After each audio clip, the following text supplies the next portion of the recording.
प्रथम चरित्र।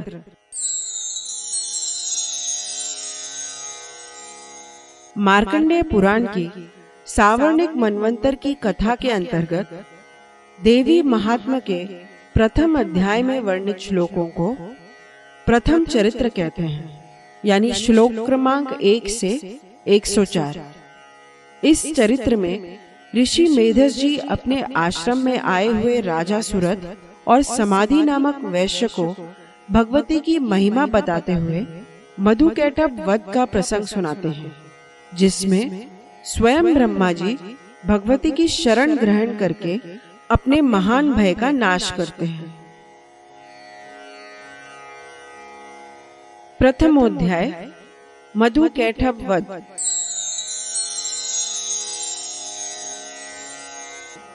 श्री दुर्गायै नमः। प्रथम चरित्र के ब्रह्मा जी ऋषि, महाकाली देवता, गायत्री छंद, नंदा शक्ति, रक्तदंतिका बीज, अग्नि तत्व और ऋग्वेद स्वरूप है। श्री महाकाली देवता की प्रसन्नता के लिए प्रथम चरित्र के जप में विनियोग किया जाता है। इस अध्याय का पाठ करते समय हमें इस प्रकार देवी का ध्यान करना चाहिए। भगवान विष्णु के सो जाने पर मधु और कैटभ को मारने के लिए कमल जन्मा ब्रह्मा जी ने जिनका स्तवन किया था, उन महाकाली देवी की मैं सेवा करता हूँ। वे अपने 10 हाथों में खड्ग, चक्र, गदा, बाण, धनुष, परिघ, शूल, भूशुंडी, मस्तक और शंख धारण करती हैं। उनके 3 नेत्र हैं। वे समस्त अंगों में दिव्य आभूषणों से विभूषित हैं। उनके शरीर की कांति नीलमणि के समान है तथा वे 10 मुख और 10 पैरों से युक्त हैं। मार्कंडेय जी बोले, सूर्य के पुत्र सावर्णी जो 8वें मनु कहे जाते हैं, उनकी उत्पत्ति की कथा विस्तार पूर्वक कहता हूँ, सुनो। सूर्य कुमार महाभाग सावर्णी भगवती महामाया के अनुग्रह से जिस प्रकार मनवंतर के स्वामी हुए, वही प्रसंग सुनाता हूँ। पूर्व काल की बात है। स्वारोचिष मनवंतर में सूरत नाम के राजा थे, जो चैत्र वंश में उत्पन्न हुए थे। उनका समस्त भूमंडल पर अधिकार था। वे प्रजा का अपने औरस पुत्रों की भांति धर्म पूर्वक पालन करते थे। तो भी उस समय कोलाध्वंसी नाम के क्षत्रिय उनके शत्रु हो गए। राजा सूरत की दंड नीति बड़ी प्रबल थी। उनका शत्रुओं के साथ संग्राम हुआ। यद्यपि कोलाध्वंसी संख्या में कम थे, तो भी राजा सूरत युद्ध में उनसे परास्त हो गए। तब वे युद्ध भूमि से अपने नगर को लौट आए और केवल अपने देश के राजा होकर रहने लगे। समूची पृथ्वी से अब उनका अधिकार जाता रहा, किंतु वहां भी उन प्रबल शत्रुओं ने उस समय महाभाग राजा सूरत पर आक्रमण कर दिया। राजा का बल क्षीण हो चला था, इसलिए उनके दुष्ट, बलवान एवं दुरात्मा मंत्रियों ने वहां उनकी राजधानी में भी राजकीय सेना और खजाने को हथिया लिया। सूरत का प्रभाव नष्ट हो चुका था, इसलिए वे शिकार खेलने के बहाने घोड़े पर सवार हो वहां से अकेले ही एक घने जंगल में चले गए। वहां उन्होंने विप्रवर मेधा मुनि का आश्रम देखा, जहां कितने ही हिंसक जीव अपनी स्वाभाविक हिंसा वृत्ति छोड़कर परम शांत भाव से रहते थे।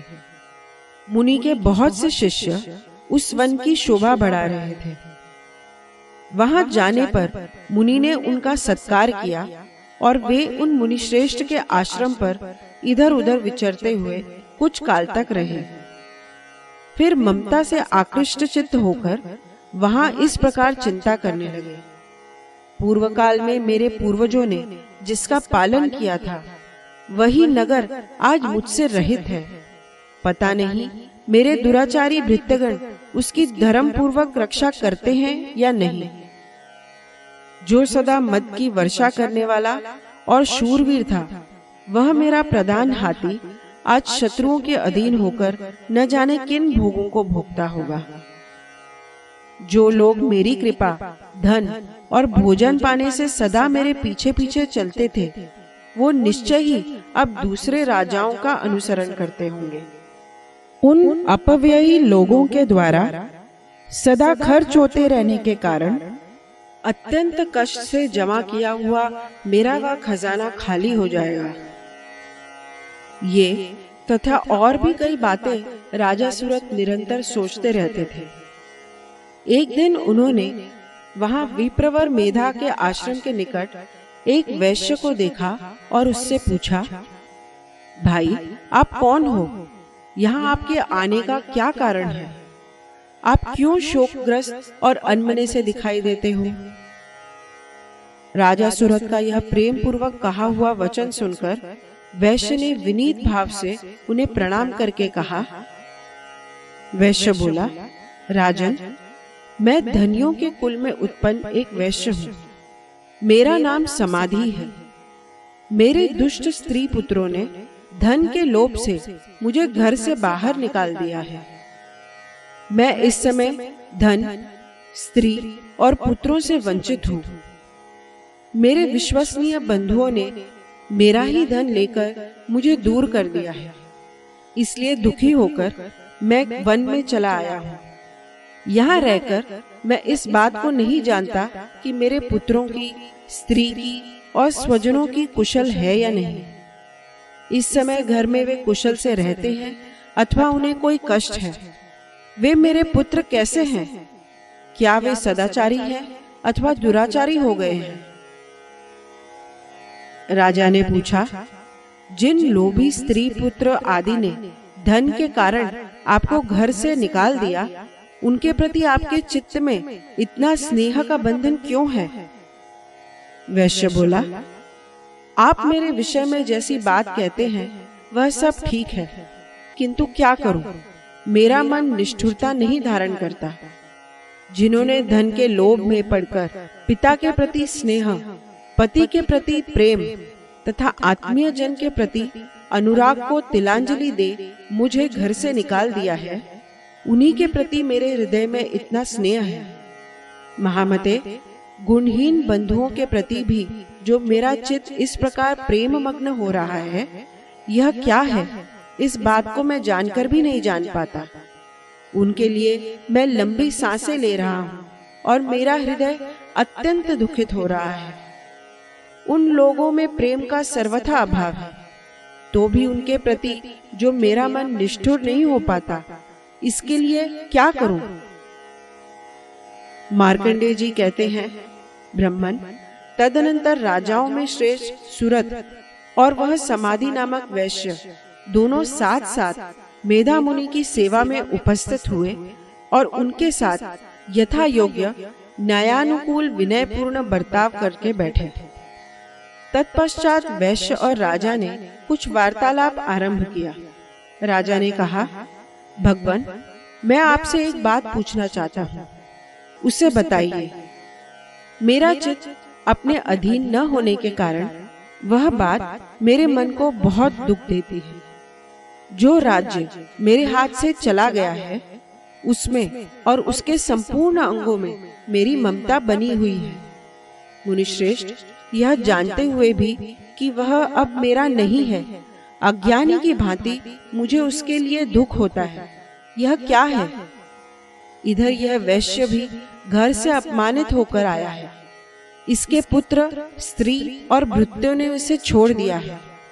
स्वजनों ने भी इसका परित्याग कर दिया है, तो भी यह उनके प्रति अत्यंत हार्दिक स्नेह रखता है। इस प्रकार यह तथा मैं दोनों ही बहुत दुखी हैं। जिसमें प्रत्यक्ष दोष देखा गया है, उस विषय के लिए भी हमारे मन में ममता जनित आकर्षण पैदा हो रहा है। महाभाग, हम दोनों समझदार हैं, तो भी हम में जो मोह पैदा हुआ है, यह क्या है? विवेक शून्य पुरुष के भांति मुझ में और इसमें भी यह मूढ़ता प्रत्यक्ष दिखाई देती है। ऋषि बोले, महाभाग, विषय मार्ग का ज्ञान सभी जीवों को है। इसी प्रकार विषय भी सबके लिए अलग अलग है। कुछ प्राणी दिन में नहीं देखते और दूसरे रात में नहीं देखते, तथा कुछ जीव ऐसे हैं जो दिन और रात्रि में भी बराबर ही देखते हैं। यह ठीक है कि मनुष्य समझदार होते हैं, किंतु केवल वे ही ऐसे नहीं होते। पशु, पक्षी और मृग आदि सभी प्राणी समझदार होते हैं। मनुष्य की समझ भी वैसी ही होती है जैसी उन मृग आदि पक्षियों की होती है, तथा जैसी मनुष्यों की होती है वैसी ही उन मृग पक्षी आदि की होती है। यह तथा अन्य बातें भी प्रायः दोनों में समान ही हैं। समझ होने पर भी इन पक्षियों को तो देखो, ये स्वयं भूख से पीड़ित होते हुए भी मोहवश बच्चों की चोंच में कितने चाव से अन्न के दाने डाल रहे हैं। नरश्रेष्ठ, क्या आप नहीं देखते कि ये मनुष्य समझदार होते हुए भी लोभवश अपने किए हुए उपकार का बदला पाने के लिए पुत्रों की अभिलाषा करते हैं? यद्यपि उन सब में समझ की कमी नहीं है, तथापि वे संसार की स्थिति बनाए रखने वाले भगवती महामाया के प्रभाव द्वारा ममतामय भंवर से युक्त मोह के गहरे गर्त में गिराए गए हैं। इसलिए इसमें आश्चर्य नहीं करना चाहिए।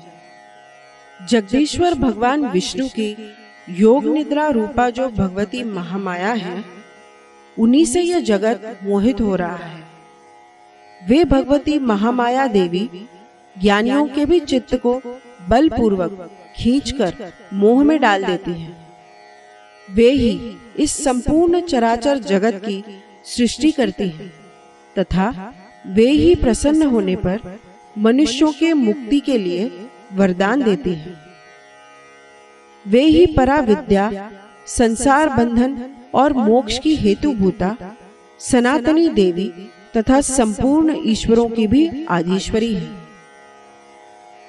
राजा ने पूछा, भगवान, जिन्हें आप महामाया कहते हैं, वे देवी कौन हैं? ब्रह्मन, उनका आविर्भाव कैसे हुआ तथा उनके चरित्र कौन कौन से हैं? ब्रह्मवेताओं में श्रेष्ठ महर्षि, उन देवी का जैसा प्रभाव हो, जैसा स्वरूप हो और जिस प्रकार प्रादुर्भाव हुआ हो, वह सब मैं आपके मुख से सुनना चाहता हूँ। ऋषि बोले, राजन, वास्तव में तो वे देवी नित्य स्वरूपा ही हैं।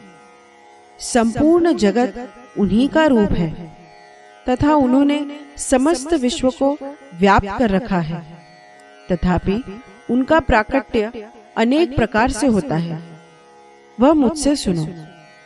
यद्यपि वे नित्य और अजन्मा हैं, तथापि जब देवताओं का कार्य सिद्ध करने के लिए प्रकट होती हैं, उस समय लोक में उत्पन्न हुई कहलाती हैं। कल्प के अंत में जब संपूर्ण जगत एकार्णव में निमग्न हो रहा था और सबके प्रभु भगवान विष्णु शेषनाग की शैया बिछाकर योग निद्रा का आश्रय ले सो रहे थे, उस समय उनके कानों के मैल से दो भयंकर असुर उत्पन्न हुए, जो मधु और कैठभ के नाम से विख्यात थे। वे दोनों ब्रह्मा जी का वध करने को तैयार हो गए। भगवान विष्णु के नाभि कमल में विराजमान प्रजापति ब्रह्मा जी ने जब उन दोनों भयानक असुरों को अपने पास आया और भगवान को सोया हुआ देखा, तब एकाग्रचित्त होकर उन्होंने भगवान विष्णु को जगाने के लिए उनके नेत्रों में निवास करने वाली योग निद्रा का स्तवन आरंभ किया, जो इस विश्व की आदिश्वरी, जगत को धारण करने वाली, संसार का पालन और संहार करने वाली तथा तेजस स्वरूप भगवान विष्णु की अनुपम शक्ति हैं। उन्हीं भगवती निद्रा देवी की भगवान ब्रह्मा स्तुति करने लगे। ब्रह्मा जी द्वारा देवी की स्तुति, जिसे तंत्रोक्त रात्रि सूक्त कहते हैं।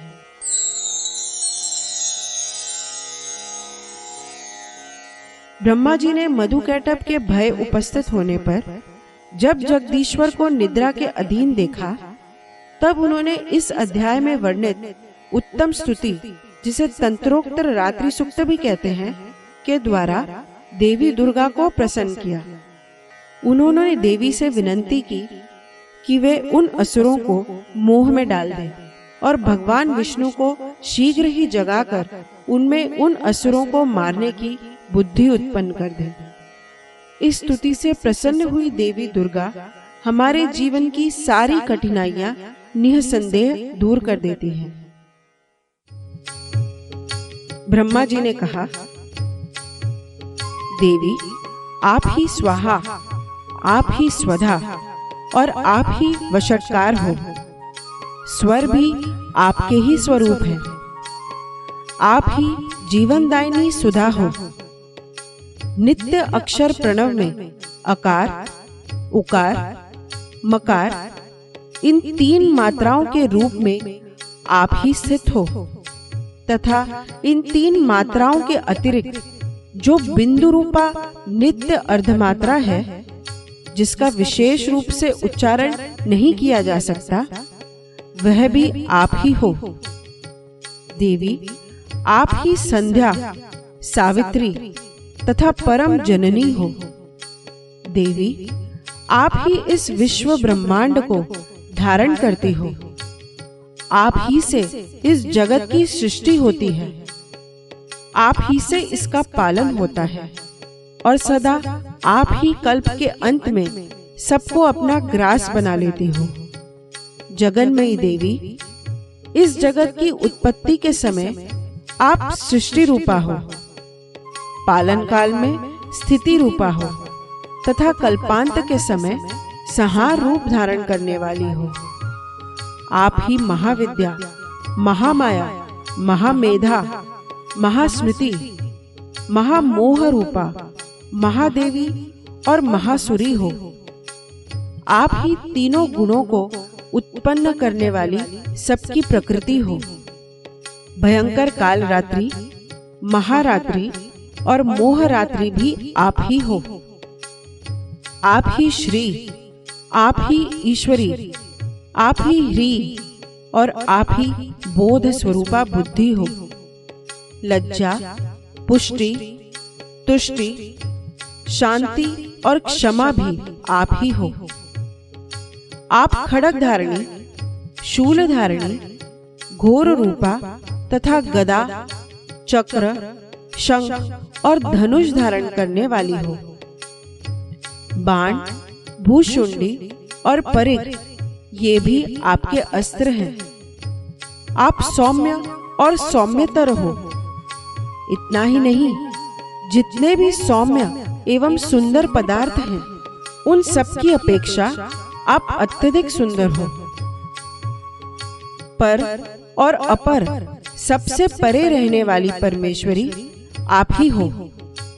सर्वस्वरूपे देवी, कहीं भी सत असत रूप जो कुछ वस्तुएं हैं और उन सब की जो शक्ति है, वह आप ही हो। ऐसी अवस्था में आपकी स्तुति क्या हो सकती है?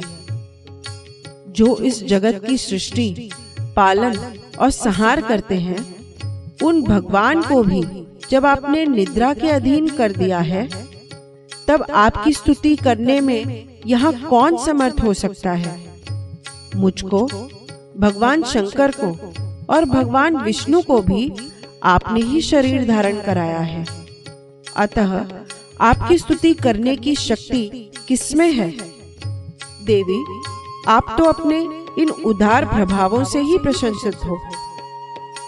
ये जो दोनों दुर्धर्ष असुर मधु और कैटभ हैं, इनको मोह में डाल दो और जगदीश्वर भगवान विष्णु को शीघ्र ही जगा दो। साथ ही इनके भीतर इन दोनों महान असुरों को मार डालने की बुद्धि उत्पन्न कर दो। ऋषि कहते हैं, जब ब्रह्मा जी ने वहां मधु और कैटभ को मारने के उद्देश्य से भगवान विष्णु को जगाने के लिए तमोगुण की अधिष्ठात्री देवी योग निद्रा की इस प्रकार स्तुति की, तब वे भगवान के नेत्र मुख, नासिका, बाहु, हृदय और वक्षस्थल से निकलकर अव्यक्त जन्मा ब्रह्मा जी के दृष्टि के समक्ष खड़ी हो गई। योग निद्रा से मुक्त होने पर जगत के स्वामी भगवान जनार्दन उस एकार्णव के जल में शेषनाग की शैया से जाग उठे। फिर उन्होंने उन दोनों असुरों को देखा। वे दुरात्मा मधु और कैटभ अत्यंत बलवान तथा पराक्रमी थे और क्रोध से लाल आंखें किए ब्रह्मा जी को खा जाने के लिए उद्योग कर रहे थे। तब भगवान श्री हरि ने उठकर उन दोनों के साथ 5000 वर्षों तक केवल बाहुयुद्ध किया। वे दोनों भी अत्यंत बल के कारण उन्मत्त हो रहे थे। इधर महामाया ने भी उन्हें मोह में डाल रखा था। इसलिए वे भगवान विष्णु से कहने लगे, हम आपकी वीरता से संतुष्ट हैं, आप हम लोगों से कोई वर मांगो। श्री भगवान बोले, यदि आप दोनों मुझ पर प्रसन्न हो तो अब मेरे हाथ से मारे जाओ। बस इतना सा ही मैंने वर मांगा है, यहाँ दूसरे किसी वर से क्या लेना है। ऋषि कहते हैं, इस प्रकार धोखे में आ जाने पर जब उन्होंने संपूर्ण जगत में जल ही जल देखा, तब कमल नयन भगवान से कहा, जहां पृथ्वी जल में डूबी हुई न हो, जहां सूखा स्थान हो, वही हमारा वध करो। ऋषि कहते हैं, तब तथास्तु कहकर शंख, चक्र और गदा धारण करने वाले भगवान ने उन दोनों के मस्तक अपनी जांघ पर रखकर चक्र से काट डाले। इस प्रकार यह देवी महामाया ब्रह्मा जी की स्तुति करने पर स्वयं प्रकट हुई थी। अब पुनः आपसे उनके प्रभाव का वर्णन करता हूं, सुनो।